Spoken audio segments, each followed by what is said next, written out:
On Arrakis, we need to cultivate desert power. They fight like demons. Desert power. Desert power. Desert power. Thank you all so much for tuning into Duckbricks. I'm Chris, and welcome to a brand new custom LEGO MOC review.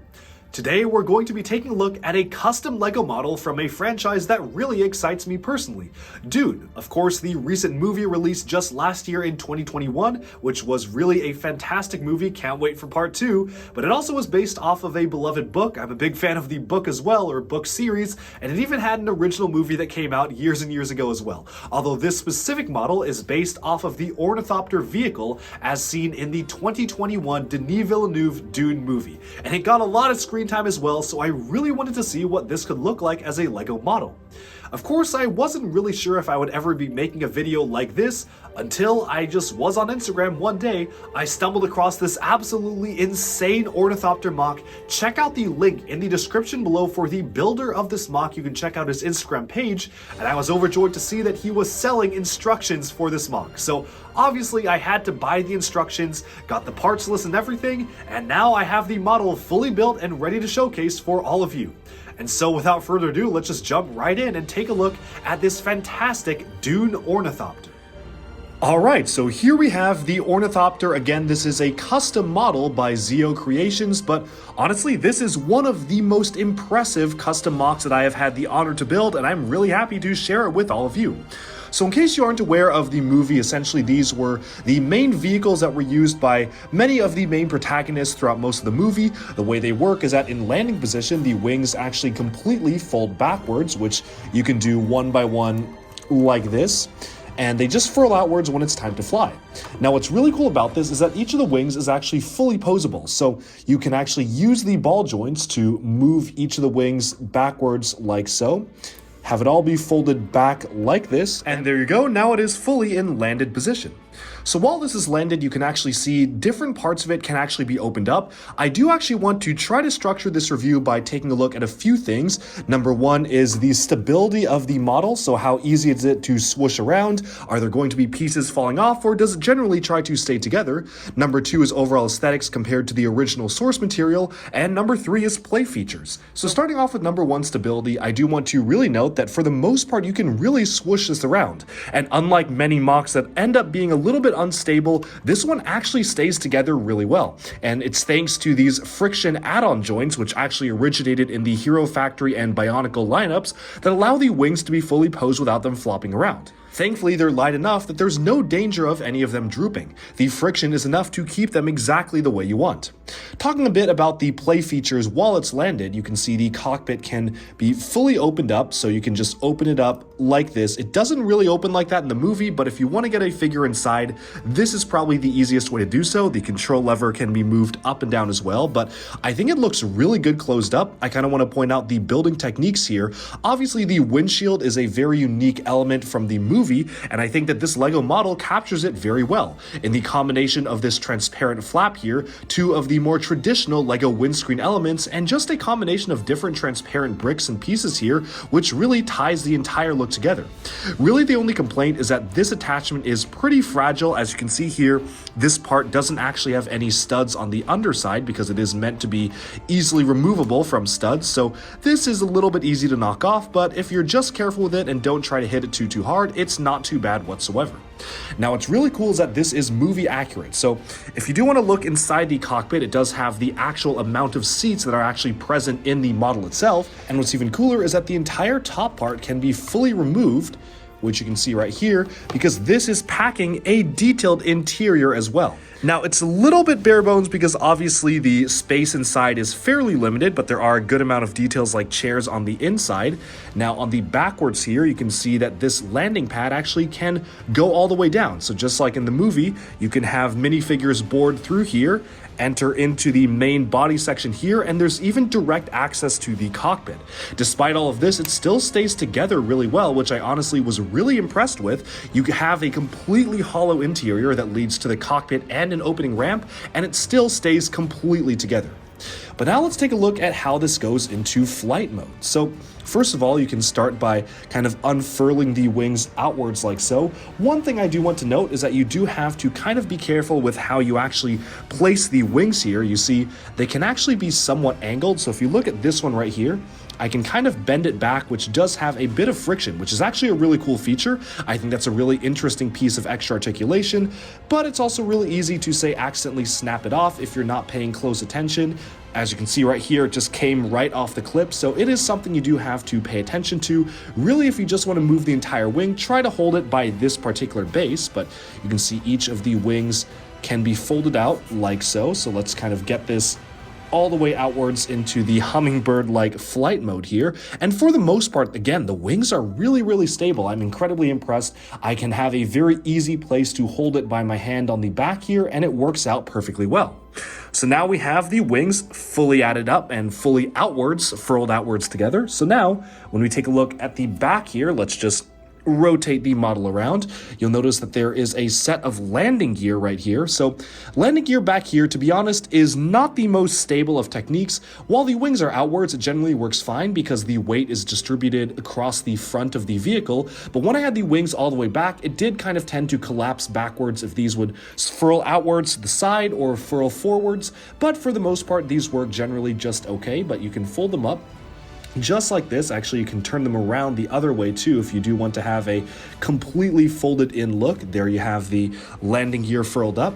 And the same goes for here. These pieces of landing gear right here can actually be moved a little bit, but they really are just there to be furled outwards to the side and back, and they are a little bit fragile. Again, you can see I literally just broke one of them off, but for the most part, they're pretty stably built. And as you can see right here, they are now all fully closed up and ready to go. So with the landing gear now fully docked, all you have to do left is just pick it up and swoosh it around. And as I mentioned, this swooshes around really well, and I'm honestly really impressed by how stable it is. When I first saw pictures of the model, I was a little bit worried about how unstable it might be, but as you can see, I'm being pretty rough with it. I'm treating this like an actual toy and not just a display model, and it's still working perfectly well, which is really impressive to me. Really, the only thing that kind of bugs me are the usage of these red Technic pins on the back here, but again, you could just switch them out into black. The instructions specifically call for red, but it really doesn't matter too much. And as you can see here, the entire vehicle is now fully in flight, and it looks really majestic and fun to play with, especially with all of the wings fully exposed. Here we can see a better look at the details around the front of the craft here. I really do love, again, the shaping around the cockpit. Especially as you can see here, there are bits and pieces of gun detailing on the bottom here. You've got some of these side elements which really do add a lot to the look and feel of the model. And then zooming all the way out here, you can see that, again, this is fully detailed from pretty much any angle. Sure, there are a few standard slopes just being used on the bottom here, but for the most part, this almost feels like a completely different level of LEGO model building, almost like an Ultimate Collector Series version of the vessel itself, so this is really cool. So unfortunately, there is no play feature. I think it would have been really cool to have some sort of a wing flapping play feature, but definitely not practical for a model this stable and of this size. But essentially how it's supposed to work is that each of the wings kind of flap forwards and backwards. Imagine all 8 of the wings flapping, and there you have it. Now, these wing elements in particular are actually really interesting. They were only used in a couple of LEGO Technic sets, particularly some large heavy lift helicopters.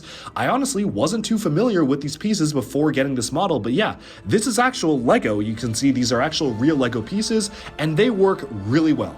And just in case you wanted a slightly more screen accurate version of the wings, the creator of this model actually did post instructions and photos of more screen accurate wings, which do not use the wings from the LEGO Technic sets, but instead have them be fully brick built. I opted to just use these ones because honestly, I think they honestly look a little bit cooler, just the way that they're set up here. But just in case you want to, you can have slightly more screen accurate wings. It will cost you a bit more because the cost of the bricks will be more to actually brick build every single wing. It probably would be a little tedious as well, which is why I went with the Technic wings. But you can see right here on screen right now is a photo of exactly what it looks like with the brick built wings. With that though, we've honestly kind of summed up everything there is to say about this review, and I do want to kind of talk about the summary of my thoughts at the end of this video. So first of all, talking about the stability of this model, aside from a few things like this being a little bit weak up at the front here, you kind of really have to adjust that to make sure it's working fine, and then the back landing gear being not the most stable of builds, everything else about this is incredibly stable, and surprisingly so, because oftentimes you really don't have to expect that with a MOC, especially a custom model that looks as good and as detailed as this. Oftentimes many of, say, like the LEGO Star Wars MOCs that I build are really fragile despite looking really good. This achieves good looks and is very stable as well, and that brings us to the overall aesthetics. Compared to the on-screen model, the proportions are really great. Of course, the wings are not exactly the same as what the on-screen model has, but it is a bit of a compromise using these standard large LEGO Technic blade pieces, and all in all, I am generally very happy with the overall aesthetics of this build. And lastly, that brings us to the final point of play features. Sure, it definitely could have used a bit more interesting things to do on the inside rather than just seat minifigures, but to be honest, there isn't really much else you could do inside a vessel like this other than just carry troops or carry different characters. So that makes a lot of sense to me. I love the detail included here on the pilot's controls. You can see right there, it is a fully brick-built control panel, so I do really appreciate that. And all in all, I really do love the fact that you can actually furl the wings backwards and forwards, and even have a little bit of extra posability with the wings here. As you can see, as long as I kind of hold my finger here, you can really pose up the wings and have a little extra added bit of friction here, which is not actually as fragile as it may look and works really well and is certainly very satisfying to play with. Add the retractable landing gear to that, and honestly, that all sums up and comes together into a fantastically detailed model, already one of my favorite LEGO MOCs, and I certainly am watching the builder Zeo Creations a lot more closely after building this model because it really impressed me. But with that, we have summed up our look at the DUNE 2021 Ornithopter, and do let me know in the comments down below, do you like it, do you dislike it, and would you consider building this yourselves?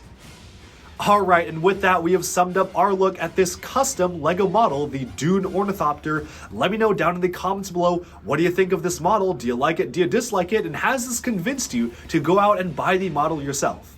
As I said in the review, it's surprisingly really well put together and swooshable for a MOC. Sometimes you kind of have to roll the dice on whether a MOC just looks really good but is pretty fragile, but this model was surprisingly really playable, very swooshable, has a lot of play features, interior detail. It was basically the perfect model that I would want out of a DUNE Ornithopter of House Atreides, and I certainly have my eye on this builder for the future. If he makes any more models, I'll be paying very close attention because this was a really well done build. Of course, do let me know in the comments what do you think of this model. I hope you enjoyed this special LEGO review, and do also let me know if you want to see me review more random LEGO MOCs. I've been buying and building a lot more random MOCs from different franchises recently, mostly from stuff like Brickfault, which has a ton of Star Wars MOCs. I've actually bought probably over 10 to 15 instruction manuals, and I'm slowly working my way through building all of them, so let me know if this is something you actually have interest in or want to see more of in the future. And thank you all so much for tuning into DuckBricks. Subscribe for more LEGO news, reviews, discussion, and analyses coming your way very soon. Thanks so much, and bye-bye for now.